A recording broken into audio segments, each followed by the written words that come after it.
আগামী এপ্রিলের প্রথমার্ধে সংসদ নির্বাচন। প্রধান উপদেষ্টার ঘোষণা, উপযুক্ত সময়ে রোডম্যাপ দেবে ইসি। চট্টগ্রাম বন্দর এবং করিডোর নিয়ে অপপ্রচার চলছে। আগামী জাতীয় নির্বাচন 2026 সালের এপ্রিলের প্রথমার্ধের যে কোনো একটি দিনে অনুষ্ঠিত হবে। এই ঘোষণার ভিত্তিতে নির্বাচন কমিশন উপযুক্ত সময়ে আপনাদের কাছে নির্বাচনের বিস্তারিত রোডম্যাপ প্রদান করবে। প্রধান উপদেষ্টার ঘোষণায় জাতির প্রত্যাশা পূরণ হয়নি, জানুয়ারিতেও ভোট দেওয়া সম্ভব। প্রতিক্রিয়ায় বিএনপি ইতিবাচক হিসেবেই দেখছে জামায়াত এবং এনসিপি।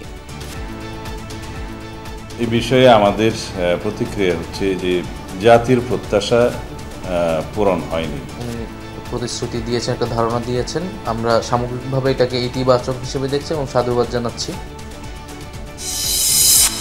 শেষ দিনে বদলে গেছে কোরবানির হাটের চিত্র। যোগান কম হওয়ায় ছোট মাঝারি গরুর দাম বেশি, বড় গরুর ক্রেতা না থাকায় বিপাকে বিক্রেতারা।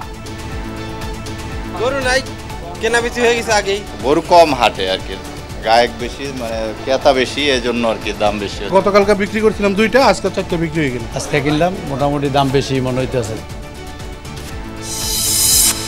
শেষ মুহূর্তেও প্রিয়জনের সাথে ঈদ উদযাপনে ঘরমুখ মানুষ। সড়ক, রেল এবং নৌপথে কমেছে ভিড়, নেই আগের সেই ভোগান্তি।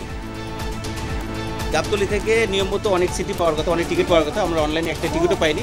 ঈদের সময় বাড়িতে যাইতেছে, তো সবার সাথে দেখা হবে, এই জন্য অনেক ভালো লাগতেছে। আম্মুর সাথে যাচ্ছি, ভালো লাগছে, বাসায় গিয়ে আনন্দ করব। জাতীয় ঈদগাহে প্রধান জামায়াত সকাল 7:30টায়। বায়তুল মোকাররমে হবে মোট 5টি জামায়াত। রাজধানীতে থাকছে পর্যাপ্ত নিরাপত্তা। ঈদের জামাতকে কেন্দ্র করে কোনোরকম নিরাপত্তাহানির আশঙ্কা নেই।